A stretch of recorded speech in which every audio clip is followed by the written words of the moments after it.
राज तिलक में हम बात करेंगे आज उस हॉट सीट की जहां से खुद मुख्यमंत्री आतिशी चुनावी मैदान में है। तो एक बार जल्दी से आपको दिखा देते हैं पिछले 3 चुनाव में यहाँ का रिकॉर्ड क्या रहा है, चाहे वो 2013 हो, 15 हो, 20 हो। यहाँ पर चुनावी रिकॉर्ड अगर आप देखें तो 2013 में 2044 वोट का मार्जिन था, जिससे बीजेपी, ये देखिए कालका जी की लड़ाई है जिसमें दिल्ली की मुख्यमंत्री आतिशी चुनावी मैदान में है, सामने रमेश बिदुड़ी हैं। इससे पहले पूर्व डिप्टी सीएम और 2019 में ईस्ट दिल्ली से लोकसभा ये हारी थी, लोकसभा चुनाव लड़ी थी। 2020 में ये विधायक बनी, 23 में मंत्री और 24 में मुख्यमंत्री। वाह। अब रमेश बिदुड़ी पर आइए, 2 बार के सांसद हैं, इस बार बीजेपी के उम्मीदवार हैं और कई विवादास्पद बयान देने के लिए जाने जाते हैं, लेकिन इनकी अपनी एक लोकप्रियता है। 3 बार के, और ये देखिए 2003 हो, 8 हो, 23 हो, ये विधायक बने हैं।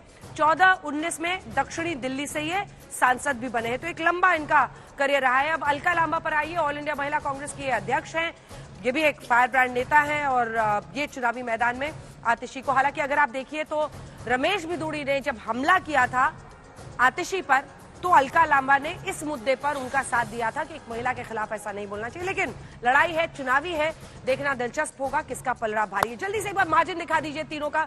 पिछले 3 चुनाव में अगर आप देखिए तो यहाँ पर जीत 2013 में 2044 वोटों के मार्जिन से बीजेपी की हुई, अकाली के समर्थन से, और उसके बाद से आप देखिए 2015 में यहाँ अवतार सिंह आम आदमी पार्टी के विधायक बने, तब मार्जिन 19,769 का था, लेकिन पिछली बार ये मार्जिन बहुत घट गया और आतिशी जीती यहाँ पर सिर्फ 11,393 वोट से। तो 11,393 वोट का फर्क ये तय करता है कि कौन कहां पर विधायक बनेगा। आपने देखा था नई दिल्ली सीट में बीते दिन 20,000 के मार्जिन से सिर्फ जीते थे अरविंद केजरीवाल, तो ऐसे में दिलचस्प होगा इस बार जनता क्या कहती है। सबसे पहले आपके पास आते हुए मिस्टर भंडारी, क्यों जनता वोट करे रमेश बिदुड़ी को? वो तो उनकी तो जबान पर लगाम नहीं है। देखिए अंजना जी, दिल्ली के अंदर दिल्ली की जनता अरविंद केजरीवाल के झूठ से त्रस्त हो चुकी है और आपदा पार्टी को हराना चाहती है। अरविंद के बात सिर्फ कालका जी की नहीं है, मैं आपको उदाहरण दूंगा।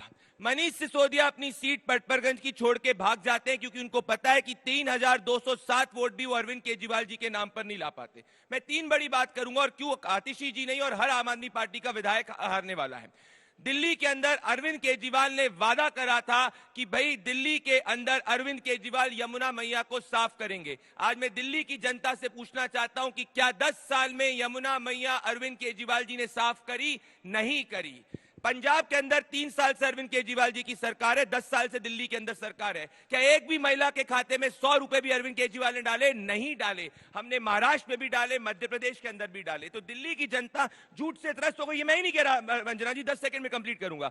आज तक की रिपोर्ट 11 जून 2024 की कहती है कि दिल्ली के अंदर टैंकर माफिया चल रहा है। इंडिया टुडे की रिपोर्ट कहती है कि मोहल्ला क्लिनिक के अंदर 65,000 घोस्ट पेशेंट्स मौजूद है। इंडिया टुडे की रिपोर्ट कहती है कि दिल्ली के अंदर 70% आबादी का जो बिजली का बिल है वो 2,000 रुपए से ज्यादा आता है। क्योंकि ये झूठ बोलेंगे तो मैं बिजली का बिल भी लेके आया हूं। ये लालबाग झुग्गी है अंजना जी, जिसके अंदर 18 यूनिट में 2,820 बिजली का बिल आया है। तो इनके झूठ से दिल्ली की जनता त्रस्त हो चुकी है और विकास को मौका देना चाहती। इसीलिए कालका जी नहीं, हर सीट हम जीतने वाले, अरविंद केजरीवाल भी नई दिल्ली हारेंगे। रीना जी मोर्चा संभालिए, वो कह रहे हैं अरविंद केजरीवाल भी नई दिल्ली सीट हारेंगे और यहाँ पर भी कालका जी। आपने तो पहले ही ऐलान कर दिया, तो आपकी बातों का जवाब रीना जी देंगी, लेकिन उससे पहले हमारे सहयोगी राहुल कंवल ने बात की है गृह मंत्री अमित शाह से, जो रोड शो कर रहे हैं इसी दिल्ली में, इसी यमुना जी में प्रदूषण के मुद्दे पर। वो क्या कह रहे हैं आइए आपको सुना देते हैं, फिर रीना जी जवाब दीजिएगा। हम लोग इस वक्त दिल्ली के बदरपुर इलाके में हैं और हमारे साथ हैं भाजपा के वरिष्ठ नेता और देश के गृह मंत्री श्री अमित शाह। ये इनका पहला इंटरव्यू है दिल्ली के चुनाव पर। अमित शाह जी, पिछले 2.5 दशक से भाजपा दिल्ली में राजनीतिक वनवास में रही है। क्या आपको लगता है आखिरकार राम जी से लंबा वनवास ये खत्म होने वाला है? जी निश्चित रूप से इस बार भारतीय जनता पार्टी मोदी जी के नेतृत्व में यहाँ पर डबल इंजन की सरकार बनाने जा रही है। आपको क्या ऐसा लग रहा है, क्या आप ऐसा देख रहे हैं जिसकी वजह से आपको लगता है कि बीजेपी का दिल्ली का राजनीतिक वनवास खत्म होने वाला है? देखिए, वैसे भी झूठ का आयुष्य लंबा नहीं होता है। यहाँ पर तो 10 साल हो गए, अब झूठ एक्सपोज हो चुका है भ्रष्टाचार के मुद्दे पर, झूठे वादों के मुद्दे पर, और इसके साथ साथ इन्होंने जिस प्रकार से दिल्ली को बदहाल बनाया, गांव हो, शहर हो, झुग्गी झोपड़ी हो, अच्छी कॉलोनियां हो, सब जगह पे अव्यवस्था, बदहाली है। जनता त्रस्त है, निश्चित रूप से ईश्वर परिवर्तन। अगर कोई बीजेपी का मैनिफेस्टो देखता है या कैंपेन, लगता है कि आप लोग आम आदमी पार्टी की स्क्रिप्ट से पढ़ रहे हैं। सारा उनका वेलफेयर एजेंडा, उनकी रेवड़ियां, बीजेपी भी वही रेवड़ियां बांट रही है दिल्ली में। देखिए, हमने तय किया है कि एक भी गरीब कल्याण की योजनाओं को हम बंद नहीं करेंगे। देश में सबसे पहले गरीब कल्याण की योजना 2014 के बाद मोदी जी ही लेकर आए हैं। चाहे 5 लाख तक का इलाज फ्री हो, चाहे घर फ्री हो, चाहे शौचालय हो, चाहे 5 किलो अनाज हो, ये सारी गैस का सिलेंडर हो, ढेर सारी योजनाओं को भारतीय जनता पार्टी ने ही जमीन पर उतारा। केजरीवाल ने इंफ्रास्ट्रक्चर के विकास को दरकिनार कर सिर्फ गरीब कल्याण की योजनाएं करी। भारतीय जनता पार्टी ने इंफ्रास्ट्रक्चर को भी बनाया और गरीब कल्याण की योजनाएं भी करी। चाहे मध्य प्रदेश हो, छत्तीसगढ़ हो, राजस्थान हो, महाराष्ट्र हो या उड़ीसा, कोई भी जगह पे हमारा गरीब कल्याण के लिए जो बजट है, ये टोटल बजट के 8% से ज्यादा नहीं हुआ। वो ही बताता है कि हम बैलेंस अप्रोच के साथ जा रहे हैं, जिससे परमानेंट डेवलपमेंट स्टेट का न रुके और गरीबों के कल्याण की योजना। पहले बीजेपी कहती थी कि रेवड़ियां खराब है, पब्लिक फाइनेंसिंग इम्पैक्ट होती है, अब आप भी सेम कर रहे हैं। राहुल जी, आप एक तय कर आए, वही सवाल पूछते, मेरा जवाब नहीं सुन रहे हैं। हम बैलेंस अप्रोच की बात करें। इन्होंने सिर्फ योजनाएं और स्कीमों की, पानी का शुद्धिकरण का प्लांट नहीं लगा, यमुना शुद्ध नहीं हुई, रोड अच्छे नहीं है, कूड़ा उठता नहीं है, लोगों को अस्पताल अच्छे दे नहीं पाए, स्कूलों में विद्यार्थियों की संख्या कम हो रही है, ये सारा बंद कर सिर्फ कैश देना चालू करा। जब हमने इस गरीबों की योजनाओं के साथ साथ इंफ्रास्ट्रक्चर का भी विकास किया। सर, लेटेस्ट हमला ये है कि यमुना में जहर मिला के दिल्ली के लोगों को पिलाया जा रहा है। हरियाणा की सरकार यमुना में जहर मिला रही है। इस तरह के आरोप इस इलेक्शन में लग रहे हैं। मैंने आज उनको पूछा है कि कौन सा जहर मिला है, इसका नाम दीजिए। जहर मिला है, इसका टेस्ट का रिपोर्ट कहाँ है? और आपने पानी रोका तो कम से कम 10 गांव डूब जाने चाहिए थे, एक भी गांव में बाढ़ भी नहीं आई है। तो किस प्रकार से इतना निकृष्ट प्रयास चुनाव जीतने का झूठ बोलकर ये कर रहे हैं।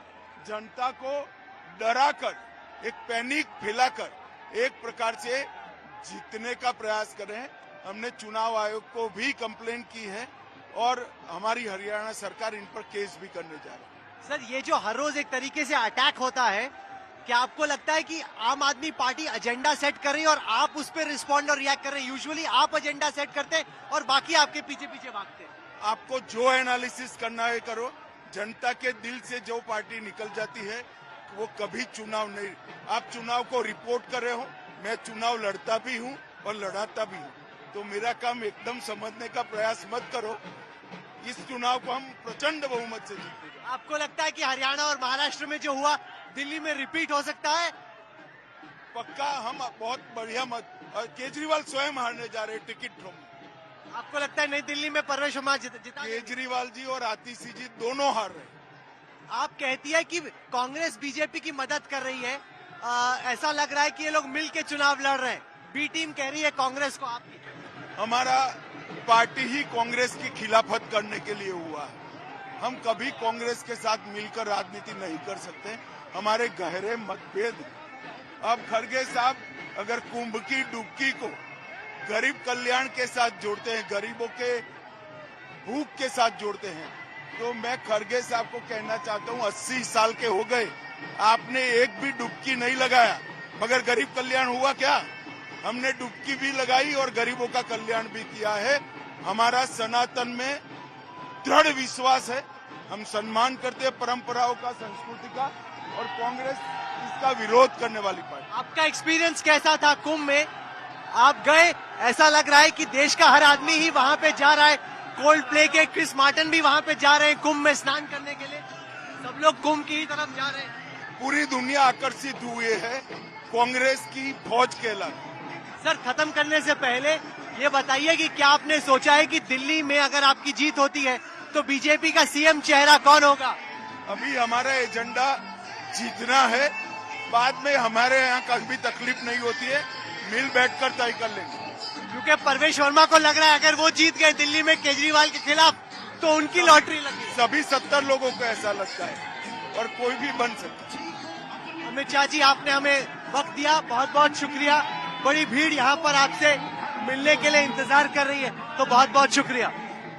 रीना जी जवाब दीजिए। गृह मंत्री तो कह रहे हैं कि हरियाणा की सरकार, नायब सिंह सैनी आप लोगों पर मानहानि का केस करें। वैसे तो मानहानि का केस लड़ने में आप लोगों को महारत हासिल है, लेकिन सवाल यह है कि अब चुनाव के वक्त आकर कहना कि सैनी ने किया, इसने किया, उसने किया।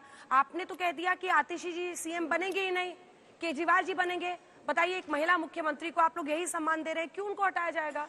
रीना जी देखिए अंजना जी, मेरे हाथ में ये दिल्ली जल बोर्ड के सीईओ का कागज है।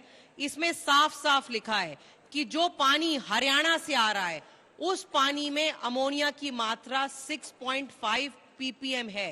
दिल्ली के जितने सीवेज ट्रीटमेंट प्लांट हैं वो 1 या 2 ppm तक ट्रीट कर सकते हैं। हो ये रहा है कि भारतीय जनता पार्टी चूंकि बुरी तरह दिल्ली में चुनाव हार रही है, उनका 26 साल का जो सपना है दिल्ली में अपना मुख्यमंत्री देखने का, वो सपना इस बार भी चकनाचूर हो रहा है। तो वो इस तरह के घटिया काम पे उतर आई है कि अनट्रीटेड पानी को यमुना जी के जरिए दिल्ली में भेजा जा रहा है।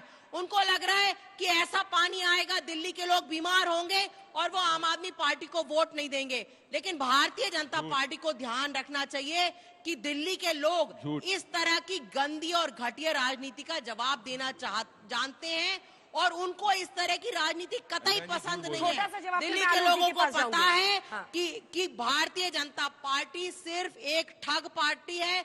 उन्होंने अपना जो घोषणा पत्र भी दिया है उसमें ठग पत्र के अलावा कुछ नहीं है। और मैं आपको एक उदाहरण दूंगी सिर्फ अंजना जी। अभी प्रदीप भंडारी ने कहा कि इन्होंने महाराष्ट्र में लड़की बहन योजना शुरू करी। देखिए किस तरह से इन्होंने महाराष्ट्र की महिलाओं को ठगा। पहले इन्होंने चुनाव को डिले करवाया कि एक किस्त आ जाए महिलाओं के खाते में। अब ये वहां पे 30 लाख महिलाओं से रिकवरी कर रहे हैं। जिन महिलाओं के खाते में पैसे चले गए उनसे पैसे वापस ले रहे हैं। प्रदीप भंडारी आज जवाब दें कि कैसे 30 लाख महिलाओं से पैसे वापस लिए जा रहे हैं। सारे अखबारों में लिखा है ये ठगी लोग हैं, ठगी लोग। दिल्ली की महिलाओं को ये ठग नहीं सकते। मैं आपके शो पे आम आदमी पार्टी को ओपन चैलेंज करना चाहता हूं। दिसंबर 2024 की आप ही सब युवा यहाँ पे गूगल करिए, सभी लाडकी बहना को महाराष्ट्र के अंदर खाते में पैसा पड़ा है। झूठ बोल रही है। दूसरा झूठ, ये लेटर मेरे पास भी है, सेकंड पैराग्राफ पढ़ूंगा जो दिल्ली जल बोर्ड ने बोला है। The statements of Arvind Kejriwal are factually incorrect. Third paragraph पढ़िए, थर्ड मेरे पास भी है। तो खुद दिल्ली जल बोर्ड जो इनकी अंग्रेजी पढ़नी आती है ना आपको, तीसरा पैराग्राफ पढ़िए और ये हमें बात करेंगे। तीसरा जो व्यक्ति अपने बच्चों की सर की झूठी कसम खाता है वो हर चीज में झूठ बोल सकता है। आपको चैलेंज कर रहा हूँ, इस लेटर में कहा लिखा है हरियाणा ने करा है। जो 10 साल तक यमुना साफ नहीं कर पाए, अब जाके उनको हरियाणा